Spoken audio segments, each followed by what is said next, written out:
Okay, growing season recap 2022. But it takes a while to like sift through all the data, reconcile all of the grain. So late April, we started planting. May. Probably the most destructive growing season we've ever had. In our area, pivots flipped in December. Hundreds of pivots flipped. December, May, June, July. Yeah, it did start in December. Didn't tornadoes and hail and so lots of wind, lots of tornadoes, lots of hail. So our crops saw a lot of damage, and we don't want that. But it did give us lots of opportunities to test the products that we're using and see, okay, Mother Nature threw almost everything it could at us this growing season. Lots. How did our program hold up to it, and what changes can we make? Yeah, lots of stress. Yeah. So how'd our program hold up? Really good. So, full quarter corn that we farm here, and we were using the Proven 40.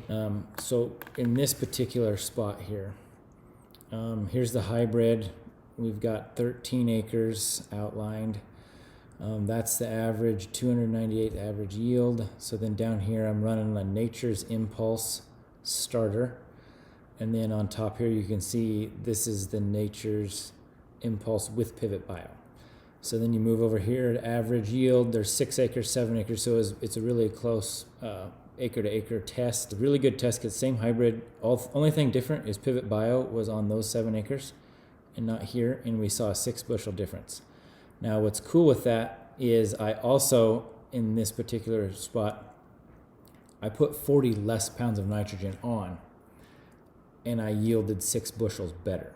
Wow. So the thing that I really want to drive home on the ROI side of it is I feel in order for this Pivot Bio thing to really work and get your most bang for your buck, trust it. It does work. Back off 40 pounds on that, your first nitrogen application early, whether that might be a fall or early spring application. And then, I mean, it will put the nitrogen in the soil. It will do it. Because like in the tests that I've ran, like if you go 40 less, then I've seen up to 8 bushel better. You know? Pivot Bio's Proven 40 product is it's a microbe that we apply to the soil, and that microbe naturally produces nitrogen to produce, I guess, at least 40 pounds of nitrogen per acre. So we're not putting nitrogen in the soil, we're putting microbes in the soil that are then doing the work to produce the nitrogen for us.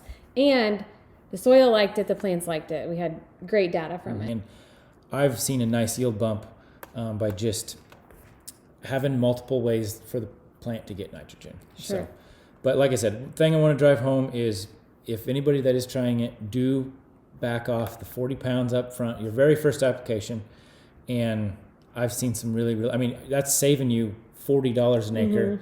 Your product's going to cost you roughly $20. So there's a $20 an acre savings right there. And in this case, a 6 bushel better at $7 corn. I mean, we're seeing, I mean, plus the other $20 an acre that we saved, like all of a sudden it don't take long to get over 50, 60 bucks an acre savings. Like your journey with Pivot Bio. The trial for Pivot Bio way early in 2020. 2021, how many acres did you apply it to? Maybe 200 or 300 or something like that. Okay, so we went from the trial, liked the results that we saw, applied it to 200 to 300 acres. That's like a fourth of our corn acres-ish. Yep. And then this year, how many acres did you apply it 500. to? 500. So we went almost half of our corn acres. So next year, what are we going to change? What's your plan for next year? For I guess this year, 2023 growing season. Yeah, we're doing it. I booked it for all of it. For all the corn acres. Yeah. That's how Levi rolls. The product that we use on our farm has to earn every acre that it's applied to. So we try things. We make sure that we're getting an ROI. And I just wanted to see repetition. I wanted to see it prove itself. And it has. Proved itself. Yeah. And I noticed, like, just walking the fields, you'll see more root growth, more tillers, you know, just all in all better health. Oh, you could see it. If difference was visible to the naked eye. You've been farming for 10, 11 years now, full-time farming. So what would be your advice to your peers, your fellow farmers, or like farmers that are just starting out? Try this or try something new. Be a student of your crop, and you cannot be a good student of your crop if you're not in your field, getting your boots dirty, looking at your actual crop to see what's going on, and collecting data, because we learned so much from the data. It helps us decide what to invest more in the next year and what we need to scale back on. I would suggest once a week, just walk into one of your fields somewhere. Like if it's dirty, check your crop out, and And happy farming in 2023. no storms.